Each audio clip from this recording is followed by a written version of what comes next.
So just some reminders before we get into the video. First reminder is to make sure that you're keeping an eye out and an ear out for the keyword for this lesson. Reminder number 2 is to make sure you're taking notes. Include the date, lesson number, aim, and standards to help you refer back in your notes. Let's get to it. Welcome back. We are continuing with lesson 3, day 2. We're still on the aim. How do we apply rules for positive and negative numbers? Our warm-up for today is, what are the rules for multiplying and dividing integers? So think of the different rules. So when we are talking about multiplying and dividing specifically, we have a certain set of rules that we're going to follow, and it goes by this tic-tac-toe board.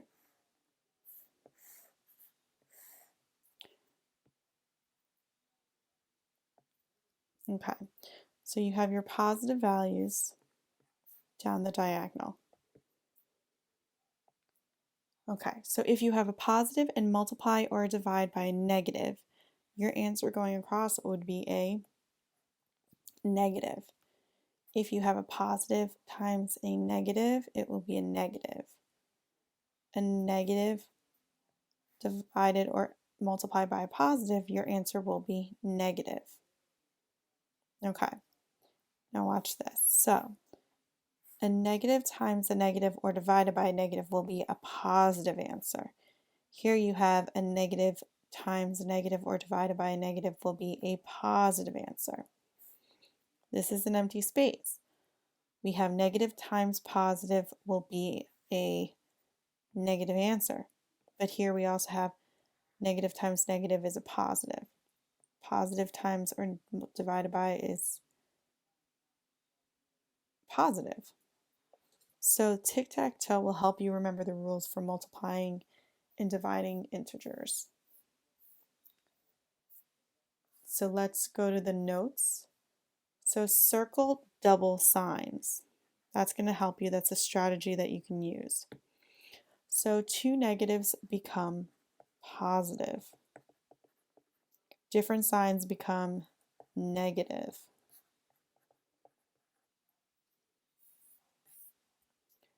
Let's try number 1. We have 1 1/4 minus negative 1/2. We have double negative. This automatically becomes positive. So we have same signs and we're going to add. So I'm going to convert this. It's going to be 5/4 plus 1/12.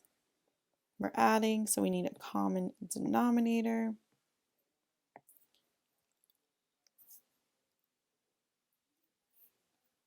Between 4 and 12, it's going to be 12, so I'm going to multiply this by 3, the numerator by 3, so 15/12 plus 1/2, or 1/12. You get 16/12, simplifies to 1 1/3. Okay, let's move on to number 2. Number 2, we have 2 1/8 plus negative 4 1/3. Remember, if we have a positive negative, it's subtraction. So we're going to rewrite this as 17/8 minus 13/3. I need a common denominator. So that means between 8 and 3, it's going to be 24.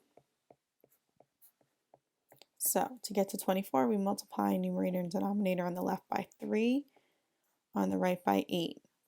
So we have 3 times 17 is 51. We know 3 times 8 is 24.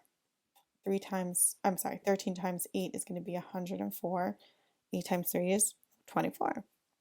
So we have 51 minus 104. You're going to get negative 53. 53/24, which simplifies to negative 2 5/24. So part of this question is to justify your reasoning. Sarah says the sum is positive. Do you agree with her? And we don't agree with her. the sum is not positive because you are adding a larger negative value. All right, so let's go to number 3. Try this on your own. Make sure you explain, and then we're going to go over it. So make sure you pause the video. Okay, so for number 3, John said to answer the following expression, said the answer to the following expression is negative 5 and 17/21. Explain the error John made when calculating his answer.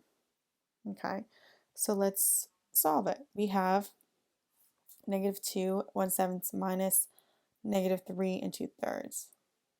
So here, this can become a positive. So let's rewrite it. And with improper fractions, we have 15/7 plus 11/3. So here our common denominator is going to be 21. So we need to figure out what can get us to 21. So here we can multiply by 3, numerator and denominator. So we're going to get negative 45, and then we're going to multiply by 7 on both sides, 77 and 21. So we have negative 45 plus 77. The difference between those two values is 32 over 21. And since 45 is the lower absolute value, it's going to be negative. I'm sorry, it's going to be positive, the answer, since 45 over 21 is a negative value. So in order to simplify, we have 1, 11, 21, and then there's our answer. Again, you can come up with a couple of different errors in John's work, but as long as you explain, you're good. So if you're in class, please continue to complete your independent work. And if you're at home, make sure you go to Google Classroom for your assignment, and I will see you in the next one. Bye.